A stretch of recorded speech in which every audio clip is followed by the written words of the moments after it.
जय हिंद दोस्तों, PCS with Shivam YouTube channel में आपका स्वागत है। हम लोग देख रहे थे वर्ल्ड मैप लेक्चर सीरीज, जिसमें हम लोग लेक्चर नंबर 12 पे पहुंच चुके हैं। लेक्चर नंबर 11 में मैंने आपको बताया था नॉर्थ अमेरिका का पार्ट 1 था वो। आज हम देखेंगे पार्ट 2 को। ये जो लेक्चर नंबर 12 है ये पार्ट 2। अभी तक हम क्या क्या पढ़ चुके हैं एक बार रिवाइज कर लेते हैं। देखिए, इस मैप से रिवाइज कर लेते हैं। अभी तक मैं आपको बता चुका हूँ ये ग्रीनलैंड के बारे में, डेनमार्क का पार्ट है, then Alaska, Canada, United States of America, Mexico, और ये सेंट्रल अमेरिकन कंट्रीज के बारे में मैंने आपको बताया था कि इसका निर्माण कैसे हुआ, ये कौन कौन से हैं। उसके बाद कैरिबियाई देश के बारे में मैंने आपको बताया था, राइट। देखिए, ये जो कैरिबियाई देश हैं और सेंट्रल अमेरिकन कंट्रीज हैं, यहाँ से ज्यादा क्वेश्चन बनते नहीं है। तो क्वेश्चन ज्यादा कहाँ से बनते हैं? कनाडा और यूनाइटेड स्टेट्स, इसके साथ साथ मैक्सिको से। इतना के बारे में हम आज थोड़े अच्छे से पढ़ेंगे डीपली, राइट। तो चलिए शुरू करते हैं।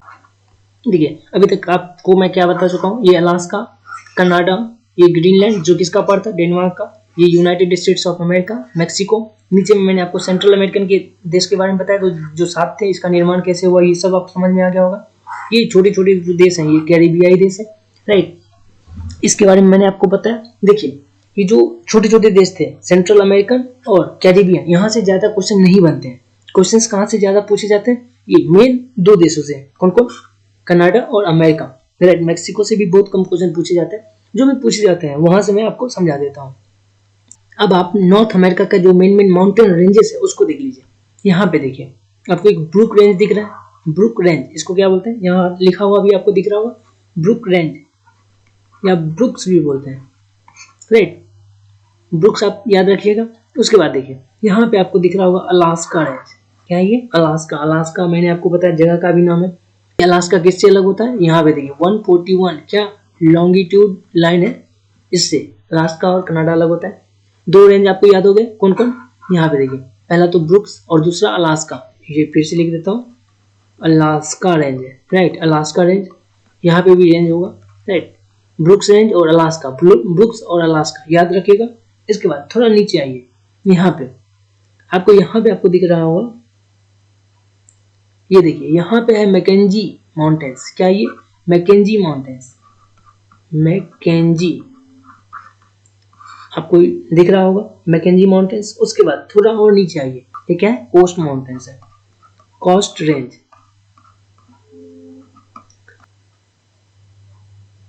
थोड़ा और नीचे अगर आप आइएगा तो यहाँ पे आपको दिखेगा छोटा सा है, ये सियरा नवादा, लेकिन पूछा जाता है इसलिए लिख रहा हूं मैं, सियरा नवादा। देखिए, आपके पास मैं आपको बता ही चुका हूँ, एटलस खरीद लेने के लिए, एटलस स्टूडेंट एटलस आप खरीद लीजिए, वहां पे ये चीज आपको एकदम क्लियर समझ में आ जाएगी।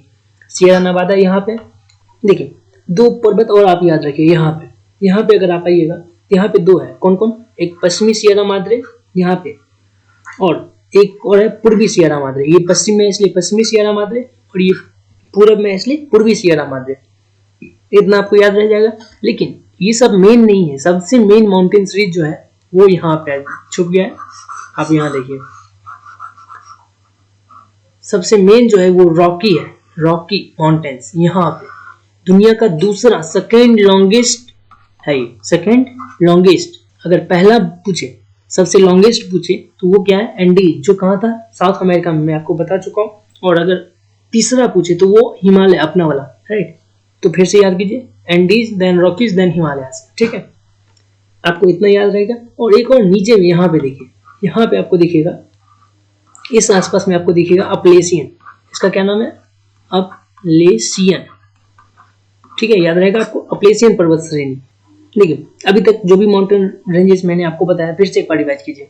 यहाँ पे आपको ब्रुक रेंज दिख रहा है, ये ब्रुक है, ये Alaska, brooks Alaska, brooks Alaska, दो याद हो गया। उसके बाद देखिए, ये दुनिया का दूसरा सबसे लंबा, ये दुनिया का दूसरा सबसे लंबा रॉकी, ये क्या है? Rocky, brooks Alaska Rocky. और यहाँ पे क्या था?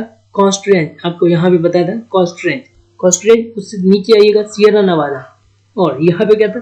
पश्चिमी सियरा माद्रे, पूर्वी सियरा माद्रे, पश्चिमी सियरा माद्रे, पूर्वी सियरा माद्रे। देन यहाँ पे एक अपलेशियन बताया था।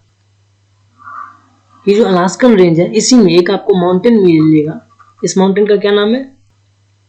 Mount McKinley, right. ये अमेरिका की, नॉर्थ अमेरिका की सबसे ऊंची चोटी है, हाईएस्ट पीक है, हाईएस्ट पीक, आपको याद रहेगा। अब हम नॉर्थ अमेरिका का एक एक करके पठार देख लेते हैं। देखिए सबसे पहले हम शुरू करते हैं अलास्का से। यहाँ पे आपको दिख रहा होगा यूक्रॉन टेरिटरी। ये क्या है? यूक्रान पठार है। यूक्रान या यूकॉन आप बोल सकते हैं, यूक्रान, राइट। यूक्रान दिख गया। दूसरा देखिए थोड़ा सा नीचे आइएगा, आपको यहाँ पे मिलेगा, ये कनाडा में है, ब्रिटिश कोलंबिया। ब्रिटिश कोलंबिया दिख गया, ब्रिटिश कोलंबिया आपको याद रखना है। एंड देन इससे थोड़ा और नीचे आप आइएगा, इसी के पास आपको यहाँ पे एक मिलेगा, इसका नाम है कोलंबिया स्नैक पठार। क्या नाम है इसका? कोलंबिया स्नैक पठार, स्नैक, ठीक है। ये तीन आपको अभी तक याद हो गया होगा। तीन में पहला क्या था? अलास्का। अलास्का का मतलब यूएसए में था, और दो जो कनाडा में था उसका क्या नाम है? यहाँ पे ब्रिटिश कोलंबिया, और दूसरा है कोलंबियन स्नैक। इतना याद रहेगा। जब आप अमेरिका में आते हैं तो यहाँ पे मिलेगा, इसके आसपास में आपको मिलेगा कोलोराडो का पठार।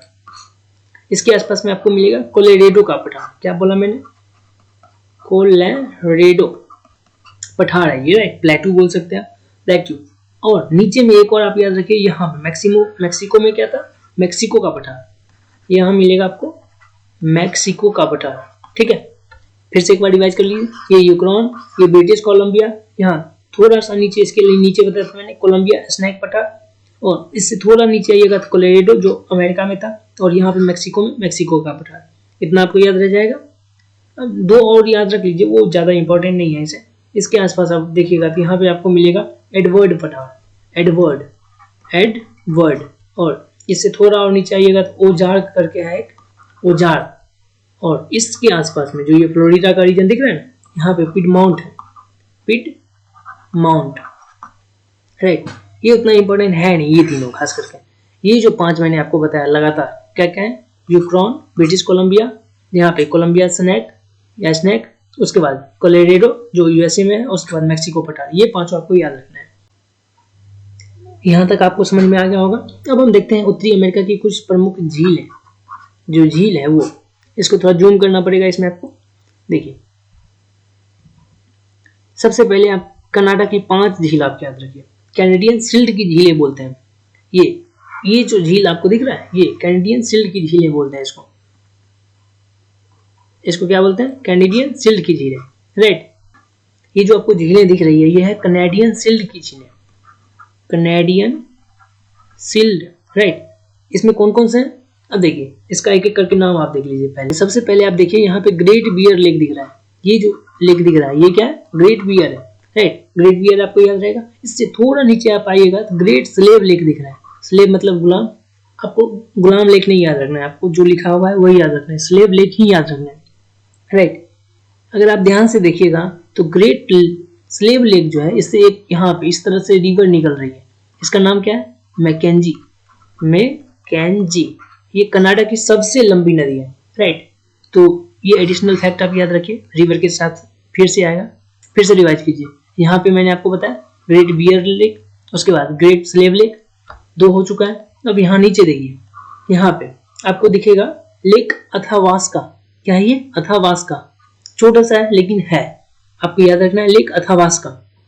इसका नाम भी लिख देता हूँ, अथावास्का। इसके बाद देखिए यहाँ पे ये आपको दिख रहा होगा रेनडियर, लेक रेनडियर।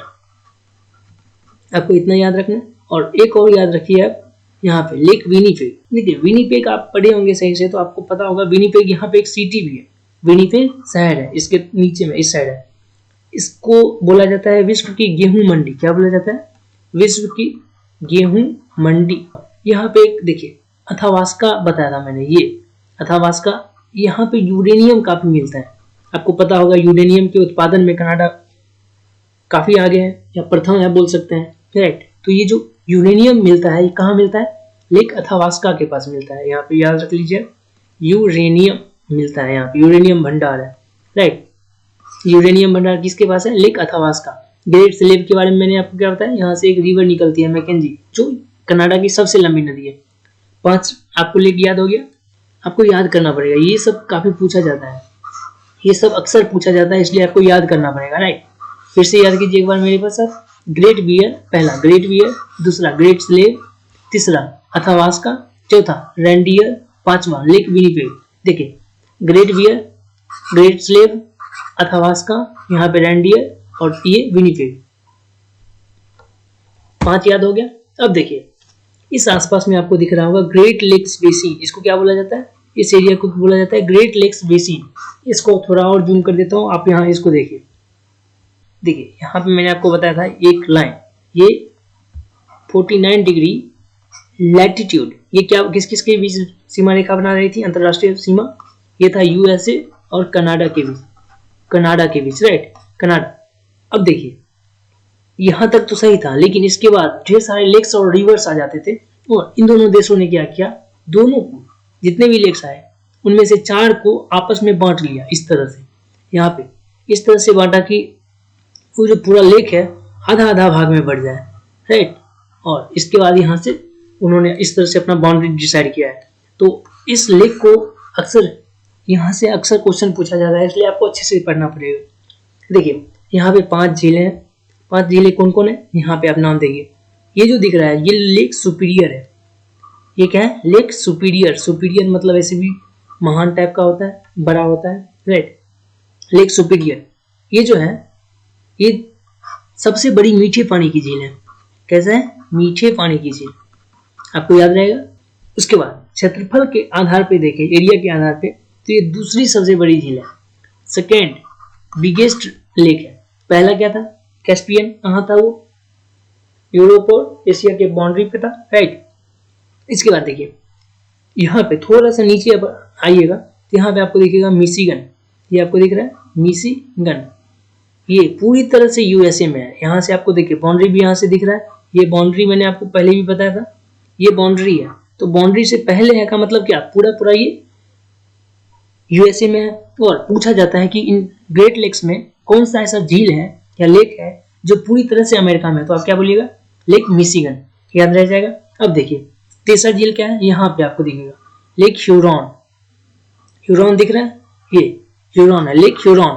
पहला क्या था? लेक सुपीरियर, दूसरा लेक मिशिगन और तीसरा है लेक ह्यूरॉन। यहाँ पे ये भी आधा आधा बांट लिया। और चौथा यहाँ पे देखिए, आपको यहाँ पे दिख रहा होगा ईरी। ये क्या है? ईरी। ये क्या है? ऑन्टेरियो। आपको इतना याद रहेगा। अब देखिए इन दोनों ने क्या किया है, इसको थोड़ा मिटा देता हूं मैं, क्लियर हो जाएगा। अब देखिए इन दोनों देशों ने क्या किया है, इस पूरे झील के वजह से एक आंतरिक जलमार्ग बना दिया है। देखिए ऐसा तो था नहीं कि झीलें पूरा पूरा कनेक्टेड थी हर एक जगह।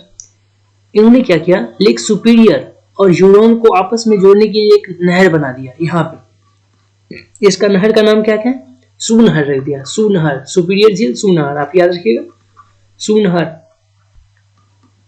ये किस किस के बीच है? सुपीरियर और ह्यूरॉन के बीच, याद रखिएगा सुपीरियर और ह्यूरॉन के बीच। क्वेश्चन इस तरह से पूछेगा कि सुनहर कहाँ पे है, तो यूएसए और कनाडा के बीच में है।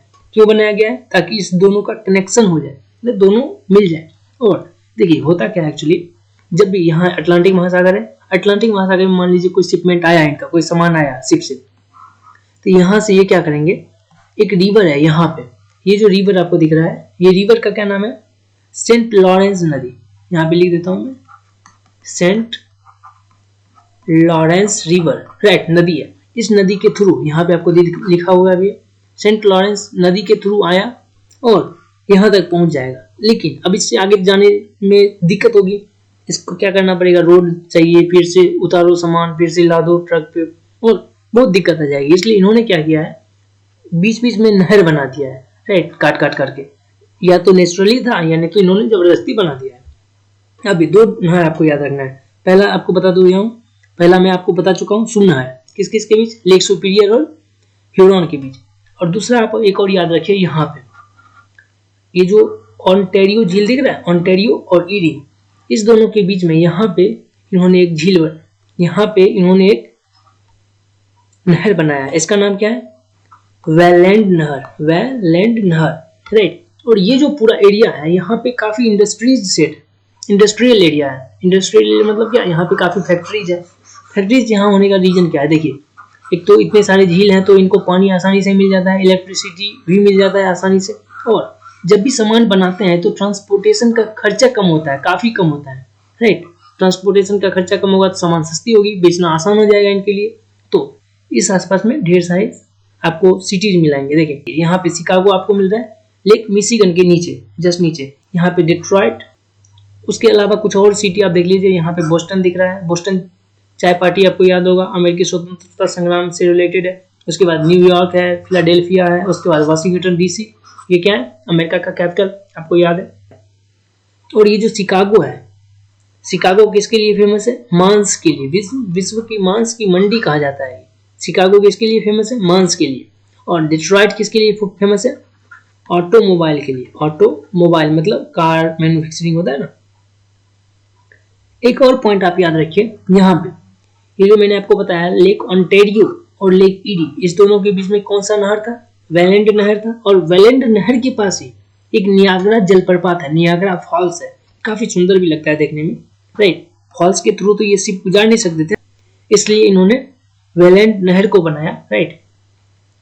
यहाँ पे नियाग्रा फॉल्स आपको मिलेगा। तो आपको अगर पूछ दे कभी नियाग्रा फॉल्स कहाँ है, तो क्या बोलिएगा, यूएसए और कनाडा के बीच है, फिर से, राइट। देखिए ये जो आंतरिक जलमार्ग है, कहाँ से, अटलांटिक महासागर से कोई शिपमेंट आया, यहाँ से सेंट लॉरेंस नदी से होते हुए पहले ऑन्टेरियो, देन ईरी, उसके बाद ह्यूरॉन झील और सुपीरियर झील, यहाँ तक अगर पहुंचा दिया तो इसको क्या बोलेंगे, आंतरिक जलमार्ग। जलमार्ग समझ रहे हैं, और आंतरिक इसलिए क्योंकि ये नॉर्थ अमेरिका के अंदर है और ये सबसे वेस्ट है। मतलब क्या, मैंने बताया ना, यहाँ पे काफी इंपॉर्टेंट सिटीज हैं, शिकागो, डेट्रॉइट, इसी के आसपास में आपको ये सब और भी सिटीज मिल जाएंगे, और कई सारी सिटीज है। यहाँ पे टोरंटो आपको दिख रहा है। तो ये सब की वजह से ये क्या है, सबसे व्यस्ततम जलमार्ग है, आपको याद रहेगा। इतना तक आपको समझ में आ गया होगा। अब देखिए यहाँ पे आपको दिखेगा एक कैलिफोर्निया स्टेट है, यूएसए का। और इस कैलिफोर्निया के बारे में स्पेशल फीचर जानते हो, इंडिया और रशिया मिलाकर के जितना इन दोनों का जीडीपी है, उससे ज्यादा जीडीपी एक स्टेट का है, कैलिफोर्निया का, राइट। इससे यूएसए का बैकबोन समझ सकते हो। और इसी कैलिफोर्निया में इसका जो एक स्पेशल फीचर्स है वो है मृत घाटी का, डेथ वैली बोलते हैं इसको। और यहाँ का टेम्परेचर काफी ज्यादा है, इसलिए मैं आपको बता दिया। अब मैं आपको नॉर्थ अमेरिका की कुछ नदियां बता देता हूँ, जो भी इंपॉर्टेंट नदी है उसके बारे में। देखिए जब मैं आपको कनाडा का लेक्स बता रहा था, उस समय मैं आपको बताया था यहाँ पे स्लेव लेक के पास एक नदी है, क्या है, मैकेंजी रिवर। कहाँ से निकल रही है, ग्रेट स्लेव लेक से निकल रही है और ब्यूफोर्ट सी में जाके गिर रही है, राइट। और ये नदी क्या है, मैकेंजी रिवर, जो यहाँ पे दिख रहा है आपको, मैकेंजी रिवर, लिख देता हूँ फिर से, मैकेंजी, ये कनाडा की सबसे बड़ी नदी है, राइट। ये मैकेंजी रिवर आपको समझ में आ गया। अब देखिए एक और रिवर यहाँ याद रखिए, ये यूक्रान रिवर बोला जाता है। यूक्रान पठार भी मैंने आपको बताया था। ये बेरिंग सी में जाके गिर जाती है, राइट। दो आप यहाँ का ये रिवर याद रखिए, मैकेंजी और यूक्रान, मैकेंजी यूक्रान, दो हो गया। अब नीचे में थोड़ा आइए, अब अमेरिका में आइए और यहाँ का दो रिवर आप याद रखिए। ये पहला मिसौरी, ये मिसौरी रिवर आपको दिख रहा है, ये मिसौरी। एक और नदी आप याद रखिए, यहाँ पे मिसिसिपी दिख रहा होगा। ये दोनों नदी मिल करके गल्फ ऑफ मैक्सिको में गिर जाती है। ये मैक्सिको की खाड़ी है, दुनिया का सबसे बड़ा खाड़ी मैक्सिको की खाड़ी, राइट, वहीं गिरती है। इसके अलावा एक और रिवर आप याद रखिए, यहाँ पे रियो ग्रांडे नदी है। ये जो नदी है ये भी यही मैक्सिको की खाड़ी में गिरती है। ये जो रियो ग्रांडे नदी है ये यूएसए और मैक्सिको का सीमा बनाती है, इंटरनेशनल बाउंड्री बनाती है। तो रियो ग्रांडे नदी याद रहेगा आपको। दो नदी यहाँ पे मैंने आपको बताया, राइट। और इसका जो कैपिटल है ये पोटोमैक नदी के किनारे है, पोटोमैक नदी, इसके वजह से याद रखिएगा। उसके बाद ये जो न्यूयॉर्क है, यहाँ पे एक छोटा सा नदी है, हडसन नदी है, हडसन, राइट। एक और नदी इस तरह से मैंने आपको बताया था, सेंट लॉरेंस करके, राइट। इतना आप याद रखिए, इतना काफी है। यहाँ तक आपको क्लियर है। देखिए शुरुआत में मैंने आपको बताया था यूनाइटेड स्टेट्स ऑफ अमेरिका, इसमें 50 स्टेट, 50 स्टेट है, इसमें 48 कहाँ है, यहीं पे है टोटल, यहाँ पे, राइट, इसी आसपास में 48 है। लेकिन दो इससे अलग है। पहला क्या था, अलास्का, अलास्का के बारे में आपको बता चुका हूँ। दूसरा यहाँ पे देखिए, यहाँ पे आपको दिख रहा है हवाईयन आइलैंड, इसको थोड़ा जूम कर लेता हूँ। यहाँ पे आपको दिख रहा होगा हवाईयन आइलैंड, राइट। ये किसका पार्ट है, यूएसए का एक स्टेट है, 50वां, ये एक स्टेट है, राइट। और ये किसके पास स्थित है, ट्रॉपिक ऑफ कैंसर। यहाँ से देखिए आपको ट्रॉपिक ऑफ कैंसर गुजर रहा है। दो इस हवाईयन आइलैंड पे आपको दो ज्वालामुखी याद रखना है। पहला मोना लोआ, ये विश्व का सबसे बड़ा है, सबसे बड़ा, बिगेस्ट बोल सकते हैं आप, सबसे बड़ा क्या है, मोना लोआ। और दूसरा आपको याद रखना कि लायू, ठीक है, ये क्या है, सबसे अधिक सक्रिय है, यहाँ पे लावा निकलते रहता है हमेशा, राइट। इतना याद रहेगा। अब हम उत्तरी अमेरिका का जो डेजर्ट है वो देख लेते हैं। देखिए मरुस्थल, आपको सिर्फ 3 मरुस्थल याद रखना है जो अक्सर जो इम्पोर्टेंट है। देखिए इसके आसपास में आपको मिलेगा एरिजोना। ये क्या है? एरिजोना। एरिजोना डिजर्ट आप याद रखिए। एक दूसरा, इससे थोड़ा नीचे अगर आप मैक्सिको और यूएसए के सीमा पे आइएगा तो यहाँ पे मिलेगा आपको सोनोरन। ये क्या है? सोनोरन। सोनोरन डिजर्ट आप याद रखिए। और एक और यहाँ पे इसके आसपास आपको मिलेगा, यूएसए में ही है, मोहाबे। क्या है? मोहाबे डिजर्ट, राइट। इतना आपके लिए काफी है, बस 3। फिर से रिपीट कर रहा हूँ, एरिजोना यहाँ पे सिर्फ यूएसए में मिलेगा आपको, केवल यूएसए में। दूसरा मोहाबे, ये भी पूरी तरह से यूएसए में। और तीसरा सोनोरन जो डिजर्ट है ये मैक्सिको और यूएसए की सीमा पे है, बाउंड्री पे, ठीक है। कभी कभी पूछ दिया जाता है कि उत्तरी अमेरिका का घास का मैदान कौन है, तो इसके आसपास में यूनाइटेड स्टेट और कनाडा, इसके आसपास में आपको क्या मिलेगा, ये बाउंड्री पे आपको क्या मिलेगा? प्रेरीज। पूछा जाता है उत्तरी अमेरिका का घास का मैदान क्या कहलाता है, तो प्रेरीज कहलाता है। ये जो कनाडा का पोर्शन है यहाँ पे ज्यादा गेहूं होता है। यहीं पे मैंने आपको बताया था विनिपेग। विनिपेग क्यों फेमस था? गेहूं की मंडी बोला जाता है उसे। और अमेरिका का जो रीजन है वहाँ मक्का, यहाँ पे कई हेक्टेयर, मतलब सैकड़ों हेक्टेयर में एक बार में मक्का बोया जाता है। ये जो प्रेरीज है ये शीतोष्ण घास का मैदान है। कैसा है? शीतोष्ण घास का मैदान। पहले भी मैं कई बार बता चुका हूँ शीतोष्ण क्या होता है। देखिए कर्क रेखा, ये क्या है? कर्क रेखा। और ये मकर रेखा, इस दोनों के बीच में जो भी होगा वो उष्ण होगा, उष्ण घास का मैदान होगा, राइट। और कर्क रेखा से ऊपर और मकर रेखा से नीचे जो होगा वो शीतोष्ण होगा, राइट। तो कर्क रेखा कहाँ है? कर्क रेखा यहीं पे था, आपको याद होगा, ट्रॉपिक ऑफ कैंसर। तो इसके ऊपर में आएंगे ना, इसलिए ये क्या है? शीतोष्ण घास का मैदान है। आपको इतना याद रहेगा। अब आप नॉर्थ अमेरिका का कुछ जनजाति देख लीजिए। देखिए इस रीजन में जब आप आइएगा, अलास्का और कनाडा के रीजन में, इस रीजन में, तो आपको यहाँ पे दिखेंगे, बर्फीला रीजन है, आपको पता ही होगा, ये एस्किमो है। इस रीजन में कौन सी आदिवासी रहती है? Eskimo, right. एस्किमो जनजाति रहती है। इसके थोड़ा सा नीचे आइएगा, यहाँ पे यूएसए और कनाडा के बॉर्डर पे, तो 2 जनजाति आपको मिलेगी, क्री और क्रो। ये दोनों अलग अलग है, क्री और क्रो, राइट। ये दोनों आपको याद रखना है। और इसके अलावा थोड़ा सा और नीचे यहाँ पे आपको मिलेगा एक अपाचे जनजाति। अपाचे एक बाकी भी है और अपाचे यहाँ पे जनजाति भी है। ट्राइब्स आपको पता होगा, ट्राइब्स बोलते हैं जनजाति को, राइट। इसके अलावा ये जो कैरिबियन द्वीप मैंने आपको बताया था, ये जो कैरिबियन द्वीप से यहाँ पे एक जनजाति आप याद रखिए, इनका नाम है अरावाक। क्या नाम है इसका? अरावाक जनजाति, राइट। बस इतना आपके लिए इंपॉर्टेंट है। बस इस मैप से एक बार फिर से रिवाइज करा देता हूँ मैं आपको क्या क्या बता चुका हूँ। देखिए ये अलास्का का रीजन है, अलास्का, ये कनाडा, यूनाइटेड स्टेट्स, मैक्सिको। और ये जो ग्रीनलैंड है, ये ग्रीनलैंड किसका पार्ट था? डेनमार्क का पार्ट था, डेनमार्क, राइट। यूरोप का देश है ये। उसके बाद यहाँ पे आपको मिलेगा डेविस जल संधि। उसके अलावा यहाँ पे आपको उत्तर में क्या मिलेगा? आर्कटिक महासागर। नीचे में आपको यहाँ पे कैरिबियन सागर मिल रहा था। उसके बाद यहाँ मैक्सिको की खाड़ी। मैक्सिको की खाड़ी मैंने आपको बताया था दुनिया की सबसे बड़ी खाड़ी है। अगर आप इधर आइएगा पश्चिम में आपको प्रशांत महासागर, पूरब में अटलांटिक महासागर है, इधर में क्या है? प्रशांत महासागर, राइट। उसके बाद इधर अटलांटिक महासागर है। अब देखिए ये जो 7 देश थे, ये मैंने आपको क्या बताया था? 7 देश, ये central American country, central American का कंट्री का निर्माण कैसे हुआ ये भी बताया। उसके बाद देखिए यहाँ पे मैंने आपको बताया था कैरिबियाई द्वीप, राइट। यहीं पे एक वेस्ट इंडीज था जो कई देशों का ग्रुप है। इतना तक आपको क्लियर हो गया। ये हमारा नॉर्थ अमेरिका खत्म भी हो चुका है। देखिए इसके बाद वर्ल्ड मैप सीरीज में 2 और कॉन्टिनेंट बच चुके हैं, पहला ऑस्ट्रेलिया और दूसरा अंटार्कटिका, राइट। इन दोनों के लिए एक एक वीडियो आएगा और हमारा पूरा वर्ल्ड मैप खत्म। इसके बाद मैं क्या करूंगा, दुनिया का जो भी माउंटेन्स है, पूरा माउंटेन एक ही वीडियो में, फिर पूरी नदी दुनिया का। एक बार क्वेश्चन क्या पूछा है बीपीएससी ने कि रसिया का कौन सा वो नदी है जो प्रशांत महासागर में गिरती है, राइट। तो इस तरह का क्वेश्चन अब बनने लगे हैं, तो इसके लिए आपको पूरी नदी को एक साथ एक ही वीडियो में मैं आपको बता दूंगा। इस तरह का जो भी इंपॉर्टेंट टॉपिक्स हैं इसके लिए मैं अलग अलग वीडियो बना दूंगा। वीडियो देखने के लिए थैंक यू, टेक केयर।